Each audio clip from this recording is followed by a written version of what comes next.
Hello everyone. आज हम बात करेंगे इक्विपार्टीशन थ्योरम के बारे में। इक्विपार्टीशन थ्योरम क्या कहती है कि contribution of each degree of freedom to average thermal energy of a system in thermal equilibrium at absolute temperature is 1/2 for non relativistic particle and KBT for photons. समझ में नहीं आया ना? अब इसको इजीली समझते हैं कि अगर हमारे पास एक पार्टिकल ले लेते हैं, मोनो एटॉमिक पार्टिकल है, मोनो एटॉमिक पार्टिकल।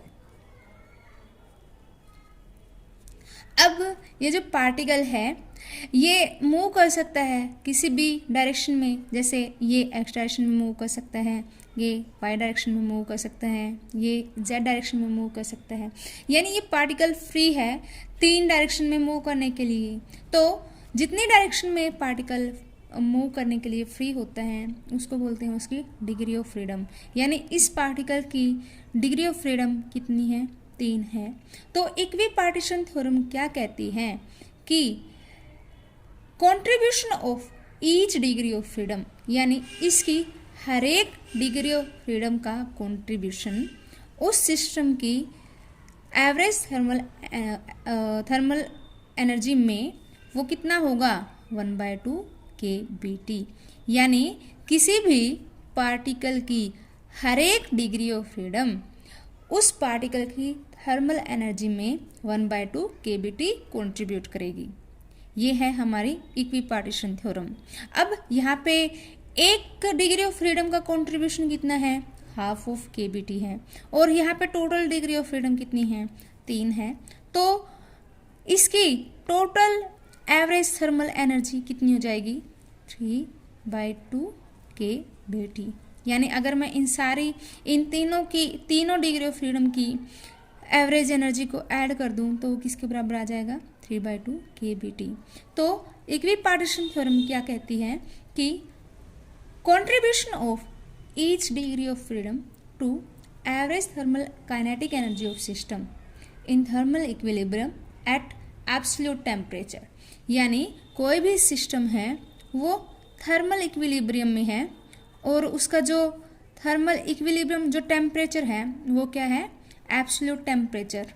ओके, तो इस सिस्टम की हर एक डिग्री ऑफ फ्रीडम इस सिस्टम की एवरेज थर्मल काइनेटिक एनर्जी में हाफ ऑफ kBT कंट्रीब्यूट करेगी। और ये किसके लिए है? For non relativistic particle.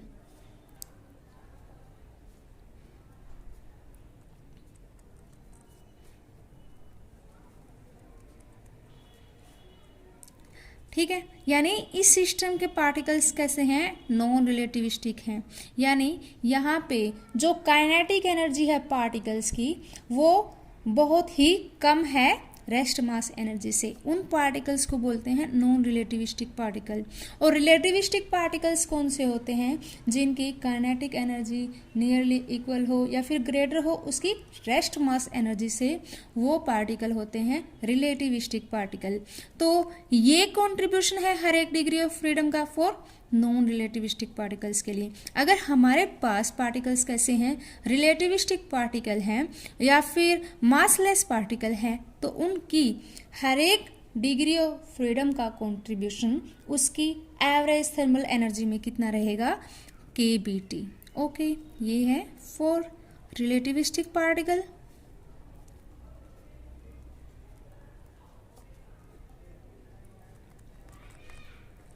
और फॉर फोटॉन्स। ओके, अब इसमें कुछ पॉइंट्स हैं जो आपको याद रखने हैं। वैसे तो डिग्री ऑफ फ्रीडम का कॉन्सेप्ट बहुत ही बड़ा है, बट हम उन्हीं पॉइंट्स को डिस्कस करेंगे जो एग्ज़ाम में पूछे जाते हैं। क्योंकि CSIR नेट का सिलेबस बहुत ही ज़्यादा लेंथी होता है, तो हम पॉइंट टू पॉइंट ही अगर स्टडी करें तो ही ज़्यादा सही रहेगा। क्योंकि आप लोगों को पता ही है कि स्मार्ट स्टडी करनी चाहिए, न कि ज़्यादा हार्ड वर्क। ओके, तो यहाँ पे इसमें एक पॉइंट नोट करना है आपको कि contribution of quadratic terms in Hamiltonian to average thermal energy in thermal equilibrium at absolute temperature is half of kBT। मतलब अगर हमारे पास एक हैमिल्टोनियन दे रखा है, इसको हैमिल्टोनियन क्या हो सकता है, p²/2m प्लस, मैंने ये जनरली ले रखा है, जनरली फॉर हार्मोनिक ऑक्सीलेटर।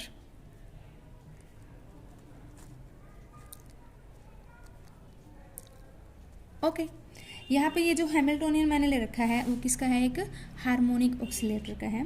तो मैंने अभी क्या कहा कि जितनी भी हमारी हैमिल्टोनियन में क्वाड्रेटिक टर्म्स प्रेजेंट है, वो हर एक क्वाड्रेटिक टर्म उस सिस्टम की एवरेज थर्मल एनर्जी में हाफ ऑफ केबीटी कंट्रीब्यूट करेगी, हाफ ऑफ केबीटी। ओके यानी इसकी हर एक क्वाड्रेटिक टर्म का कंट्रीब्यूशन एवरेज थर्मल एनर्जी में कितना रहेगा, हाफ ऑफ केबीटी। यहाँ पे कितने क्वाड्रेटिक टर्म प्रेजेंट है, एक ये प्रेजेंट है और एक ये प्रेजेंट है, यानी टोटल कितनी क्वाड्रेटिक टर्म प्रेजेंट है यहाँ पे, 2। तो इन दोनों का कंट्रीब्यूशन कितना हो जाएगा, हाफ ऑफ केबीटी। ओके यानी टोटल कंट्रीब्यूशन कितना आ जाएगा इसके लिए, केबीटी। ओके तो इसको मैं नोट कर लेते हैं कि contribution of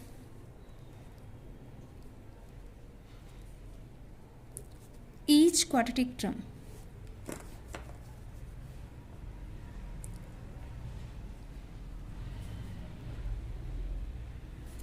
in Hamiltonian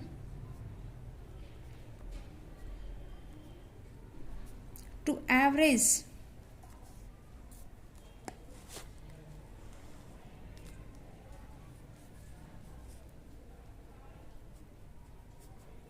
thermal energy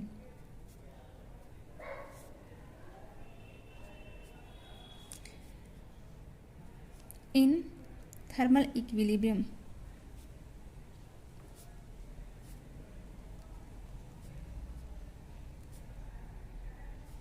at absolute temperature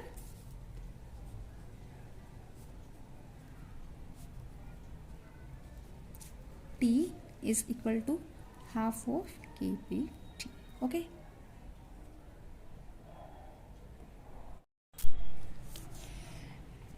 अगर इसी पॉइंट को हम थोड़ा सा और बढ़ाते हैं, तो अगर हम बात करें कि कोई भी पार्टिकल है वो लीनियरली मूव कर रहा है, ओके लीनियरली अगर वो मूव कर रहा है तो वो मे बी इस डायरेक्शन में मूव कर सकता है, एक्स डायरेक्शन में, मे बी वो वाई डायरेक्शन में मूव कर सकता है इस डायरेक्शन में, मे बी वो जेड डायरेक्शन में मूव कर सकता है, यानी वो तीनों में से किसी भी एक डायरेक्शन में मूव कर सकता है। सपोज कर लिया मैं एक वन डायमेंशनल मोशन ले रही हूँ, वन डायमेंशनल अगर मोशन है तो पार्टिकल सिर्फ एक पर्टिकुलर डायरेक्शन में मूव कर सकता है लीनियरली। ओके तो हैमिल्टोनियन अगर मैं लिखूँ इसके ट्रांसलेशनल मोशन का या फिर कह सकते हैं इसके लीनियर मोशन का, तो हैमिल्टोनियन किसके बराबर होगा, यानी इस पार्टिकल जो मूव कर रहा है उसका मोमेंटम कितना है, p²/2m। ओके ये है क्या, Hamiltonian for translational motion, A particle is moving in one direction. Okay तो अब यहाँ पे इस हैमिल्टोनियन में कितनी क्वाड्रेटिक टर्म प्रेजेंस है, इसमें सिर्फ एक क्वाड्रेटिक टर्म प्रेजेंट है, तो यहाँ पे इसका जो कंट्रीब्यूशन होगा इसकी एवरेज थर्मल एनर्जी में, इसका कंट्रीब्यूशन कितना आ जाएगा, हाफ ऑफ kBT। अगर मैं बात करूँ कि ये हम जो स्पेस ले रहे हैं वन डायमेंशनल स्पेस ना लेके 3 डायमेंशनल स्पेस ले रहे हैं, तो यहाँ पे कंट्रीब्यूशन कितना आ जाएगा, क्योंकि अभी ये पार्टिकल एक डायरेक्शन में मूव ना करके मे बी वाई डायरेक्शन में मूव कर सकता है, मे बी जेड डायरेक्शन में मूव कर सकता है, यानी इसकी जो टोटल डिग्री ऑफ फ्रीडम होगी वो कितनी हो जाएगी, ट्रांसलेशन मोशन की वजह से 3 डिग्री ऑफ फ्रीडम हो जाएगी। तो 3 डायमेंशनल स्पेस में जो कंट्रीब्यूशन होगा एवरेज थर्मल एनर्जी के अंदर लीनियर मोशन का, वो कितना हो जाएगा, 3/2 kBT। ओके अब हम बात करें रोटेशनल मोशन की। रोटेशनल मोशन की अगर हम बात करते हैं तो रोटेशनल मोशन क्या हो सकता है, मे बी पार्टिकल उसकी एक्सिस के अराउंड रोटेट कर सकता है, may be particle perpendicular directions में रोटेट कर सकता है। ओके तो अगर हम हैमिल्टोनियन की बात करें रोटेशनल मोशन के हैमिल्टोनियन की, तो वो किसके बराबर होता है, J² 2m, या फिर इसको मैं ऐसे लिख सकती हूँ h cut square upon 2m j into J plus 1। यहाँ पे जो j होता है वो क्या होता है, रोटेशनल क्वांटम नंबर होता है। ठीक है, यहाँ पे कितनी इक्वाड्रेटिक टर्म प्रेजेंट है, यहाँ पे भी सिर्फ एक इक्वाड्रेटिक टर्म प्रेजेंट है। ओके, तो इसकी इस एक इक्वाड्रेटिक टर्म का कंट्रीब्यूशन कितना आ जाएगा, हाफ ऑफ KBT, यानी रोटेशनल मोशन, अगर यह सिर्फ एक इसकी रोटेशनल मोशन की डिग्री ऑफ फ्रीडम कितनी है, सिर्फ 1 है, तो इसका कंट्रीब्यूशन कितना आ जाएगा, हाफ ऑफ KBT। मान लेते हैं कि अगर मैं एक डायटोमिक मॉलिक्यूल ले लेती हूँ। डायटोमिक मॉलिक्यूल क्या होते हैं, वो मॉलिक्यूल जिनके जो 2 एटम से मिलके बनते हैं। फॉर एग्जांपल जैसे H2 है, यानी ये कितने एटम से मिलके बना है, 2 से। फॉर एग्जांपल ऑक्सीजन ले सकते हैं, O2, ये भी किससे मिलके बना है, 2 से बना है, OO। ठीक है, ऐसे मॉलिक्यूल को बोलते हैं हम डायटोमिक मॉलिक्यूल। अब ये 2 मॉलिक्यूल हैं वो कैसे हो सकते हैं, मे बी रिजिड हो सकते हैं और मे बी नॉन रिजिड हो सकते हैं।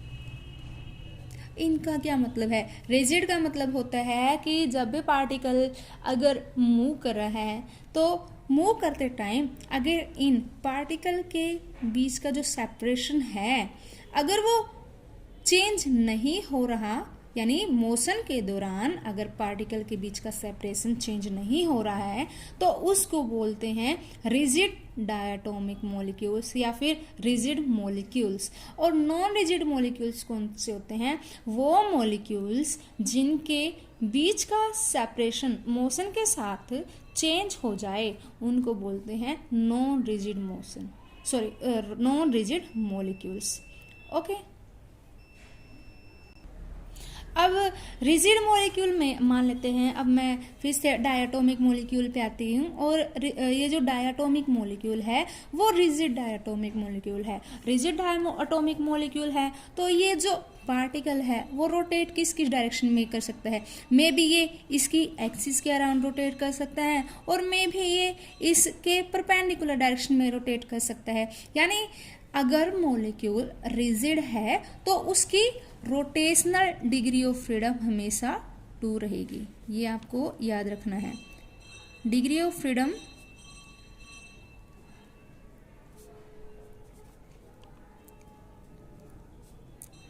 For rotational motion of a rigid molecule.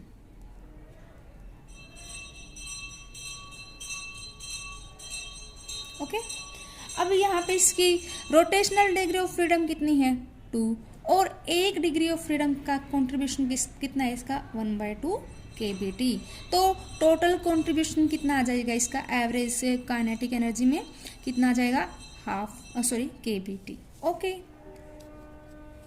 अब बात करते हैं, अब यहाँ पे पार्टिकल वाइब्रेट भी कर सकता है। जब भी पार्टिकल क्या करता है, वाइब्रेट करता है अपने एक्सिस के अराउंड, मान लेते हैं ये कोई भी एक एटम, पेंडुलम ले लेते हैं। ओके, पेंडुलम ले लेते हैं, ठीक है, पेंडुलम ले लेते हैं तो ये क्या करता है, अपनी मीन पोजीशन से ये इधर गया, फिर वापस आया, फिर ये इधर गया, फिर वापस आया, यानी इसकी पोजीशन में भी चेंज हो रहा है। यानी ये क्या कर रहा है, लीनियर मोशन के साथ साथ वाइब्रेशनल मोशन भी शो कर रहा है। तो इसका जो हैमिल्टोनियन होगा वो किसके बराबर होगा, p square upon 2m plus half of KBT,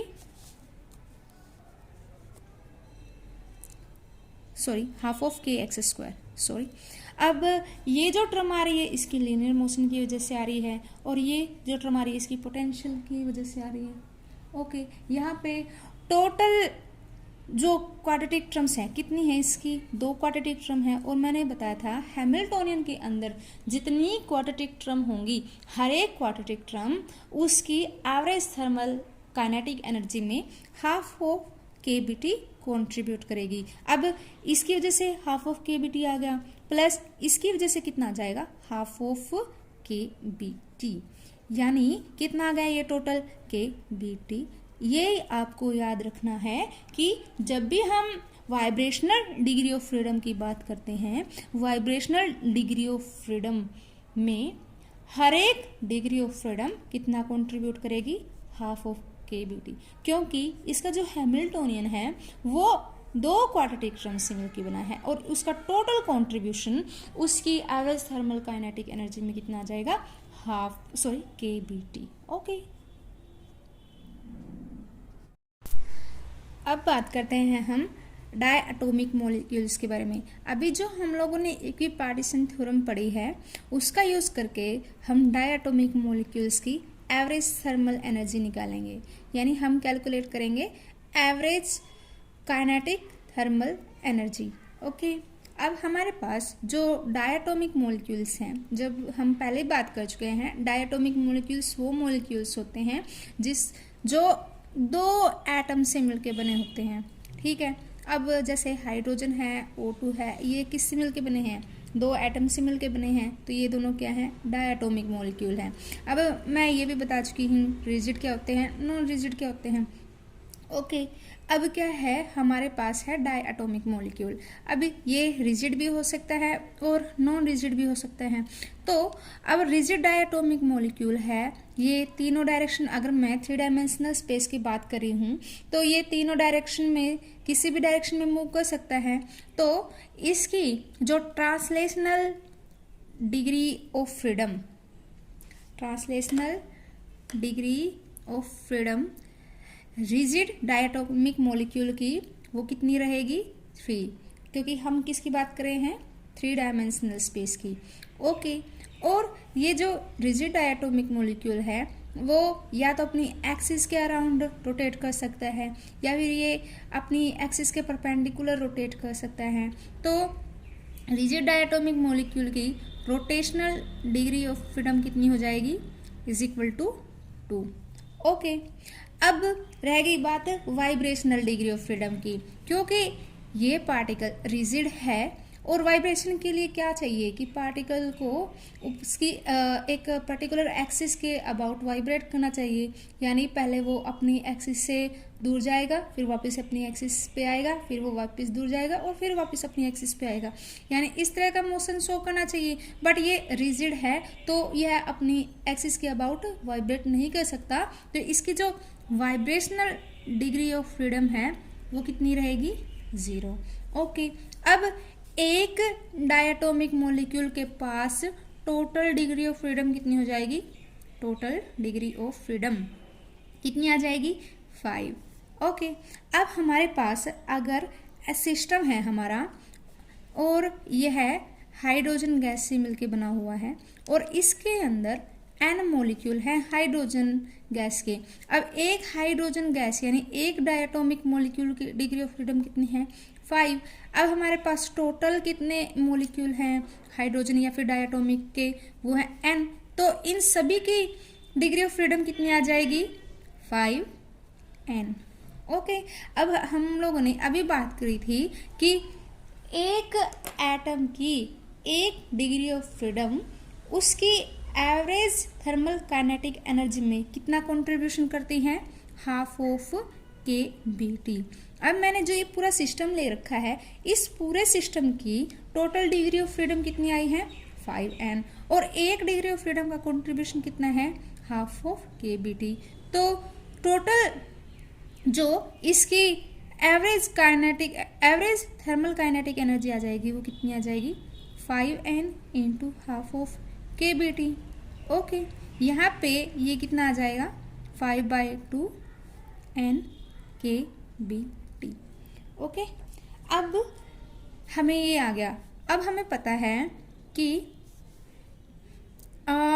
हमारे पास जब Na एटम होते हैं, Na क्या है यहाँ पे, अवोगाड्रो नंबर है, यानी 6.6023 × 10⁻23 मॉलिक्यूल। जब हमारे पास इतने मॉलिक्यूल्स होते हैं तो हमारे कितने मोल बनते हैं, 1 मोल। ओके, अब हमारे पास अगर एक मॉलिक्यूल हो तो कितने मोल बन जाएंगे, 1/Na। ओके, और अगर हमारे पास टोटल एटम कितने हैं, अभी N है ना, तो N एटम में कितने मोल्स बन जाएंगे, 1/Na × N। सपोज कर लिया कि ये जो क्वांटिटी आई है वो मेरी N के बराबर आई है, तो यहाँ से मैं N की वैल्यू कैलकुलेट कर सकती हूँ। तो N किसके बराबर आ जाएगा, N × एन ए। ओके, यहाँ पे जो एन है वो क्या है, number of moles of gas. Okay, और यहाँ पे जो एन ए है वो क्या है, अवोगाड्रो नंबर।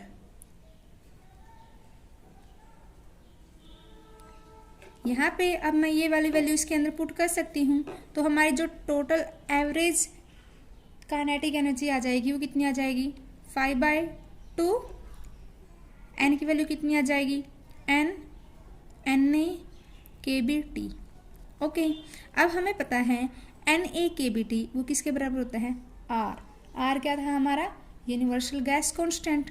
तो यहाँ से इसकी वैल्यू कितनी आ जाएगी, 5/2 nRT। तो ये है हमारी इसकी average kinetic energy, sorry average thermal kinetic energy of rigid diatomic molecule. अब यहाँ से हम इसकी और प्रॉपर्टीज़ भी कैलकुलेट कर सकते हैं, जैसे इसकी हम निकाल सकते हैं specific heat at constant volume, specific heat at constant pressure, और जो एडियाबैटिक इंडेक्स होता है वो सब कुछ कैलकुलेट कर सकते हैं। तो यहाँ से अगर मैं इसकी specific heat at constant volume निकालूँ तो हमें पता है कि ये किसके बराबर थी, करली यू अपॉन करली टी के बराबर थी ना, एट कांस्टेंट वॉल्यूम। अब हमें पता है according to first law of thermodynamics D Q किसके बराबर होता है, D U plus P D V यानी डी डब्ल्यू।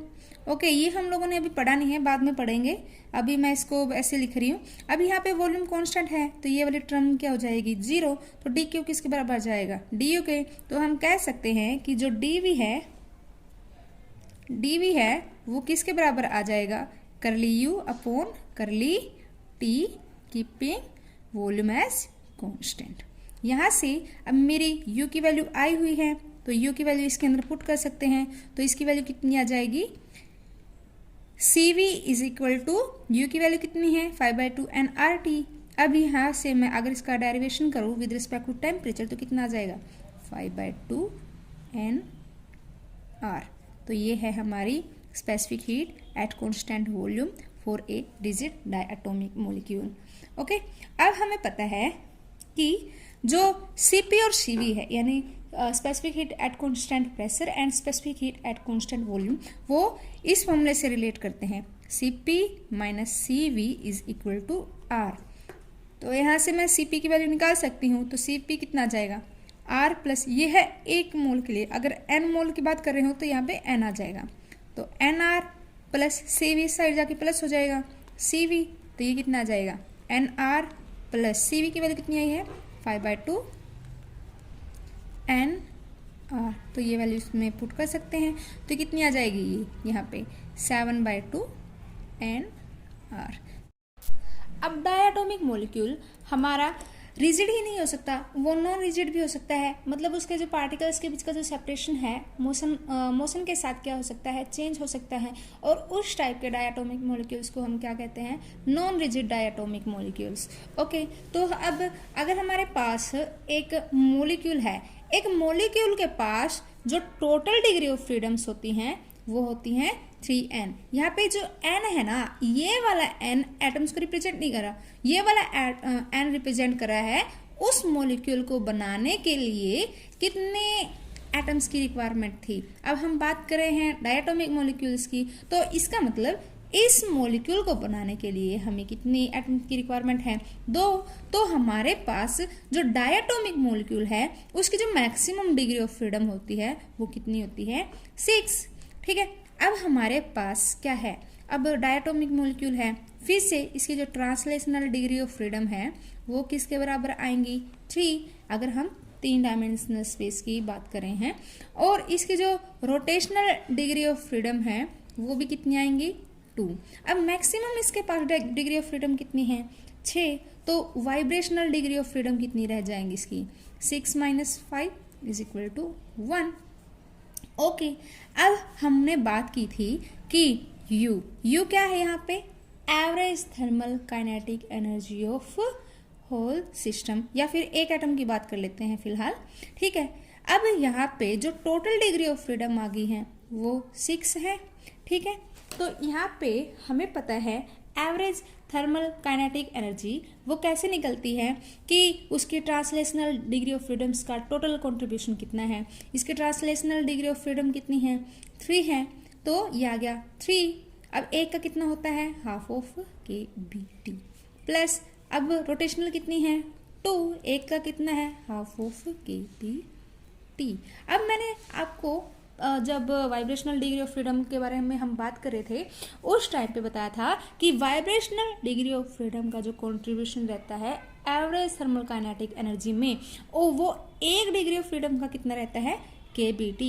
तो यहाँ पे 1 गुना kBT, तो टोटल कितनी आ जाएगी हमारे पास, ये आ गया 3/2 kBT plus kBT plus kBT। Okay, तो टोटल कितना आ जाएगा यहाँ पे 3/2 kBT प्लस 2 kBT, तो यहाँ पे कितना आ गया 7/2 kBT। ओके, ये है हमारी average thermal kinetic energy of 1 diatomic molecule. Okay, यानी ये सिर्फ एक डायटोमिक मॉलिक्यूल की है। अगर हम बात करें n डायटोमिक मॉलिक्यूल्स की तो यहाँ पे किससे मल्टीप्लाई कर देंगे हैं हम, n से, तो टोटल n मॉलिक्यूल्स की एवरेज थर्मल काइनेटिक एनर्जी कितनी आ जाएगी, 7/2 kBT। अगर हम यूनिवर्सल गैस कांस्टेंट की टर्म में बात करना चाहते हैं तो यहाँ पे हम डिस्कस कर चुके थे कि n की वैल्यू किसके बराबर होती है, n/Na, तो यहाँ पे n की वैल्यू कन्वर्ट कर देते हैं तो कितना आ जाएगा 7/2 nRT।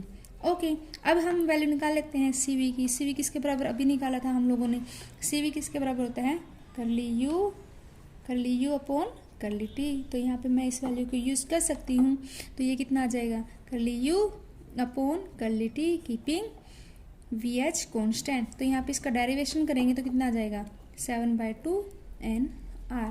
और अगर बात करें Cp की, Cp क्या होता है, Cp होता है R, अगर n मोल्स की बात करें हो तो nR प्लस Cv। तो यहाँ पे इसकी वैल्यू पुट कर देते हैं 7/2 nR plus nR is equal to 9/2 nR।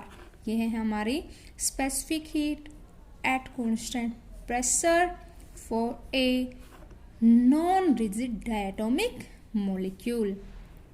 Okay, ये आपको याद रखना है, डायरेक्ट क्वेश्चन पूछे जाते हैं एग्जाम्स में, इसलिए मुझे इम्पोर्टेंट लगी तो मैंने आपको ये करवाई है। नेक्स्ट जो हम बात कर रहे हैं वो है ट्राई एटॉमिक मॉलिक्यूल्स की।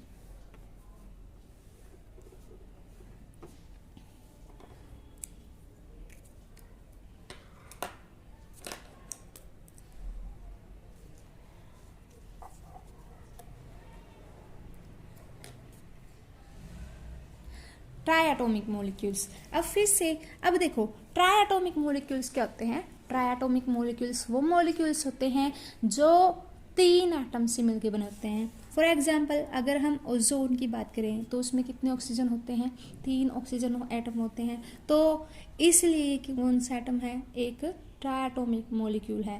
ठीक है, अब मान लेते हैं हमारे पास एक ट्राई एटॉमिक मॉलिक्यूल है।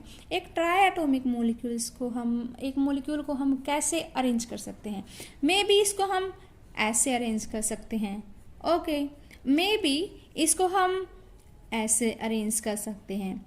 ठीक है, और तो कोई स्ट्रक्चर नहीं है जिसमें हम एक ट्राई एटॉमिक मॉलिक्यूल को अरेंज कर सकते हैं। मतलब अगर हम इसको ऐसे अरेंज करते हैं, ये इसका कौन सा कॉम्बिनेशन है, लीनियर कॉम्बिनेशन है।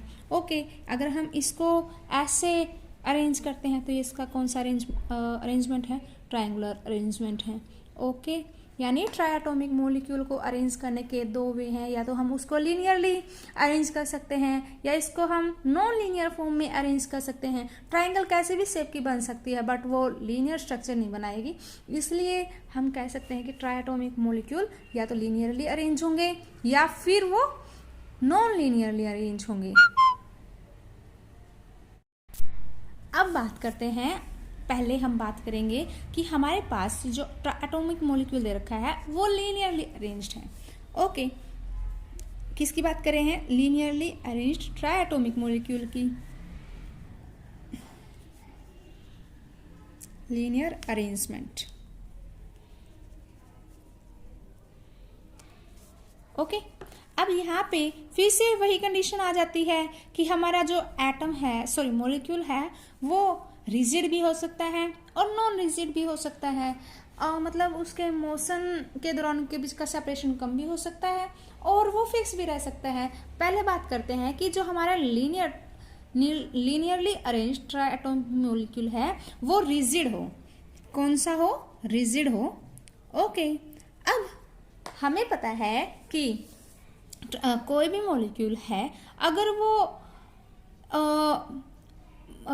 अरेंज्ड है, ओके, तो उसके पास जो मैक्सिमम डिग्री ऑफ फ्रीडम है वो कितनी रहेगी? 3n। यहाँ पे मैंने आपको बताया था कि ये वाला जो n है वो किसको रिप्रेजेंट कर रहा है कि जो एटम सॉरी मॉलिक्यूल है उसको बनाने के लिए कितने एटम्स की रिक्वायरमेंट है। अब इस वाले मॉलिक्यूल को बनाने के लिए, ट्राइएटॉमिक मॉलिक्यूल को बनाने के लिए कितने एटम्स की रिक्वायरमेंट है? 3 की। तो हम कह सकते हैं कि जो ट्राइएटॉमिक मॉलिक्यूल्स है उनकी जो मैक्सिमम डिग्री ऑफ फ्रीडम है वो कितनी होती है? 9। 3 × 3 = 9। अब हम बात करते हैं इसके ट्रांसलेशनल डिग्री ऑफ फ्रीडम की। ठीक है, अब एक पार्टिकल है वो कितनी डायरेक्शन में मूव कर सकता है? लीनियरली वो 3 डायरेक्शन में मूव कर सकता है। अगर हमें 3 डायमेंशनल स्पेस दिया गया हो वो 2 डायरेक्शन में मूव कर सकता है, अगर 2 डायमेंशनल स्पेस दिया गया हो, और अगर वो 1 डायरेक्शन में मूव कर रहा है तो 1 डायमेंशनल स्पेस है। ओके, तो यहाँ पे जो maximum translational degree of freedom होती है वो किसके बराबर है? 3 के बराबर है। ओके, अब यहाँ पे एक चीज़ ध्यान रखने की है कि अगर हमें अरेंजमेंट कैसा दे रखा है? लीनियर दे रखा है। ओके, अरेंजमेंट कैसा है? लीनियर। तो एटम चाहे डायटोमिक हो, ट्राइएटॉमिक हो, कैसा भी एटम हो, तो उसकी रोटेशनल डिग्री ऑफ फ्रीडम हमेशा 2 रहेंगी। ओके, अब हमारे पास जो एटम दे रखा है वो कैसा है? रिजिड है ना। रिजिड है तो इसका मतलब वो वाइब्रेशन शो नहीं करेगा, तो इसकी वाइब्रेशनल डिग्री ऑफ फ्रीडम कितनी हो जाएंगी? Vibrational degree of freedom is 0। तो टोटल डिग्री ऑफ फ्रीडम कितनी हो जाएगी? Degree of freedom is equal to 5। ये है total degree of freedom of 1 molecule of triatom. Okay, यानी एक ट्राइएटॉमिक मॉलिक्यूल की टोटल डिग्री ऑफ फ्रीडम है वो कितनी होगी? 5, अगर वो एटम रिजिड और लीनियरली अरेंज्ड हो। ओके, अगर हमारे पास एक पूरा सिस्टम दे रखा है जिसके एटम्स हैं, सॉरी मॉलिक्यूल्स हैं, वो ट्राइएटॉमिक है और वो सारे के सारे लीनियरली अरेंज्ड हैं और रिजिड हैं। अब हमारे पास ऐसे सिस्टम में मान लेते हैं n एटम है, तो एक मॉलिक्यूल की डिग्री ऑफ फ्रीडम कितनी है? 5। तो n मॉलिक्यूल्स की डिग्री ऑफ फ्रीडम कितनी आ जाएगी? इंटू n करना पड़ेगा ना, तो ये कितनी आ जाएगी? 5n। ओके, अब हमें पता है कि ये है total average thermal kinetic energy. अब यहाँ पे क्या था? एक डिग्री ऑफ फ्रीडम का कंट्रीब्यूशन कितना था? Half of kBT। ओके, यहाँ पे कितनी डिग्री ऑफ फ्रीडम है? 5n है, तो कितना आ जाएगा? ये आ गया, तो ये कितना आ जाएगा? 5n/2 kBT। ओके, अगर बात की जाए फिर से आर के टर्म में, तो U किसके बराबर आ जाएगा? 5/2 nRT। अगर हम इस सिस्टम की स्पेसिफिक हीट एट कांस्टेंट निकाल लें, वॉल्यूम निकाल लें, तो कितनी आ जाएगी? 5/2 nR। ओके, और अगर बात करें इसकी specific heat at constant pressure, तो वो कितनी आ जाएगी? nR + CV = 5/2 nR + nR = 7/2 nR। Okay,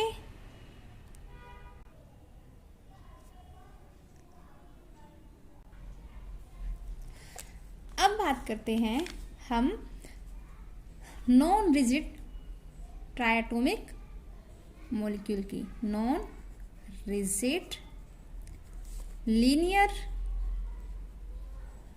triatomic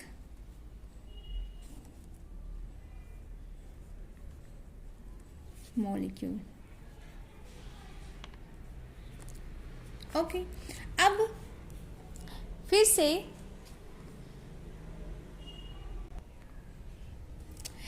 यहाँ पे हम लोगों ने अभी लास्ट टाइम बात किया है कि जो ट्राइएटॉमिक मॉलिक्यूल है उसकी मैक्सिमम डिग्री ऑफ फ्रीडम कितनी है, 9। ओके, अब यहाँ पे लीनियर या फिर ट्रांसलेशनल डिग्री ऑफ फ्रीडम वो कितनी थी, 3। अब ये एटम लीनियरली अरेंज्ड है तो इसकी रोटेशनल डिग्री ऑफ फ्रीडम कितनी रहेगी, 2। अब यहाँ पे जो टोटल डिग्री ऑफ फ्रीडम कितनी है, टोटल डिग्री ऑफ फ्रीडम कितनी है, 9। तो वाइब्रेशनल डिग्री ऑफ फ्रीडम कितनी रह जाएगी, 9 - 5 = 4। ओके, अब देखते हैं हम इसकी जो एवरेज थर्मल काइनेटिक एनर्जी कितनी बनेगी। अब इसकी 3 ट्रांसलेशनल डिग्री ऑफ फ्रीडम है और एक ट्रांसलेशनल डिग्री ऑफ फ्रीडम का कंट्रीब्यूशन कितना है, ½ kBt। तो टोटल कितना आ जाएगा, 3/2 kBt। अब हमें पता है एक रोटेशनल डिग्री ऑफ फ्रीडम का कंट्रीब्यूशन कितना है, ½ kBt। तो यहाँ पे कितनी है, 2। तो टोटल कितना आ जाएगा, kBt। और हमें पता है कि एक वाइब्रेशनल डिग्री ऑफ फ्रीडम का कंट्रीब्यूशन कितना होता है, kBt। तो टोटल कितनी है यहाँ पे, 4। तो टोटल कितना आ जाएगा, 4 kBt। अब इसको हम सोल्व कर सकते हैं ना, यह आ जाएगा 3/2 kBt प्लस 5 kBt। kBt ये और 4 ये 5। ओके, तो यहाँ से कितना आ जाएगा, 3 + 10 13 kBt। ओके, तो ये है हमारी एक ट्राइएटॉमिक मॉलिक्यूल की डिग्री ऑफ फ्रीडम जो कि नॉन रिजिड है और लीनियरली अरेंज्ड है। ओके, कुछ रह गया, सॉरी 13/2 आएगा। ओके, यहाँ पे ये आ गया U। अब यहाँ से हम इसकी CV निकाल सकते हैं। CV किसके बराबर आएगा, कल U अपन कर लेते at constant volume is equal to 13/2 kB। Okay, अगर हम N मोल्स की बात करते हैं तो यहाँ पे किसके बराबर आ जाएगा, 13/2 NR। और CP की वैल्यू कितनी आ जाएगी, is equal to 13/2 plus NR। तो ये कितना आ जाएगा यहाँ पे, 15/2 NR। ये आर्टिकल्स मैं इसलिए करवा रही हूँ क्योंकि इनसे जो क्वेश्चन आते हैं वो डायरेक्टली एग्जाम में आते हैं। अगर आप इनको अच्छे से करोगे तभी आप इनको अच्छे से सोल्व कर पाओगे और आप बिना टाइम गवाए उन क्वेश्चंस के आंसर कर सकते हो। इसलिए मैं इसके डेरिवेशन पे इतना ध्यान दे रही हूँ और आपको ये टॉपिक करवा रही हूँ। इसमें लगभग इस टॉपिक से एग्ज़ाम में लगभग 2 क्वेश्चन आ ही जाते हैं, तो इसलिए ये वाला टॉपिक मोस्ट इम्पोर्टेंट है। इसको आप मोस्ट इम्पोर्टेंट मार्क करके चलना। अगर हम बात करें आगे, अगर हमारे पास जो ट्राइएटॉमिक मॉलिक्यूल दे रखा है, अगर वो लीनियरली अरेंज ना होके वो नॉन लीनियर अरेंजमेंट में है, तब क्या चेंजेस आएंगे उसमें देखते हैं। अब हमारे पास कैसा मॉलिक्यूल है, नॉन लीनियर अरेंजमेंट है ट्राइएटॉमिक मॉलिक्यूल का। ठीक है, non linear triatomic molecule. Okay, अब यहाँ पे फिर से वही कि ये रिजिड भी हो सकता है और नॉन रिजिड भी हो सकता है। अब अगर ये रिजिड है तब क्या चेंजेस आएगी। अब हमें पता है कि translational degree of freedom maximum कितने हैं, 3 हो सकते हैं। ओके, और अगर यहाँ पे अब देखो हमारा जो अरेंजमेंट है वो लीनियर ना होके नॉन लीनियर है। अब जो पार्टिकल है, सॉरी जो मॉलिक्यूल है, वो अपनी एक्सिस के भी अराउंड रोटेट कर सकता है और जो उसके दोनों परपेंडिकुलर एक्सिस हैं उनके अराउंड भी रोटेट कर सकता है। यानी अब उसके पास टोटल कितनी एक्सिस होगी जिसके अराउंड वो रोटेट कर सकता है, 3। तो उसकी रोटेशनल डिग्री ऑफ फ्रीडम कितनी हो जाएगी, 3। ओके, अब बात करते हैं इसकी वाइब्रेशनल डिग्री ऑफ फ्रीडम की।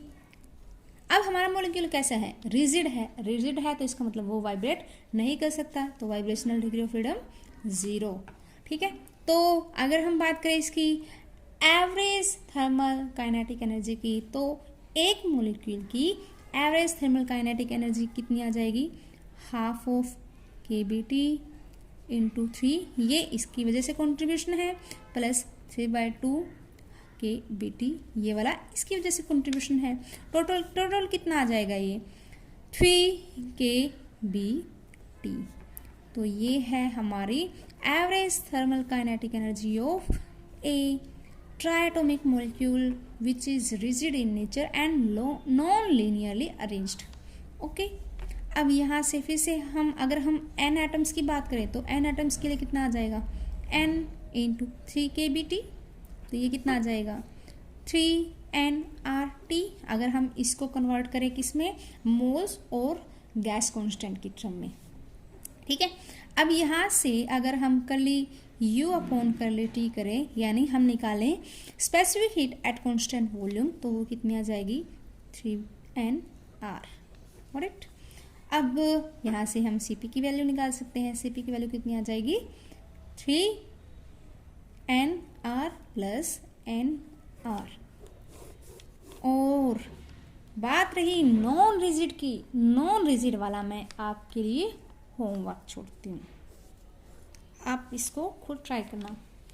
अगर आपको मेरी वीडियोस यूज़फुल लगती है तो इनको अपने फ्रेंड्स के साथ ज़रूर शेयर कीजिएगा, और नेक्स्ट वीडियोस के लिए मेरे चैनल को सब्सक्राइब कर दीजिएगा। Thank you.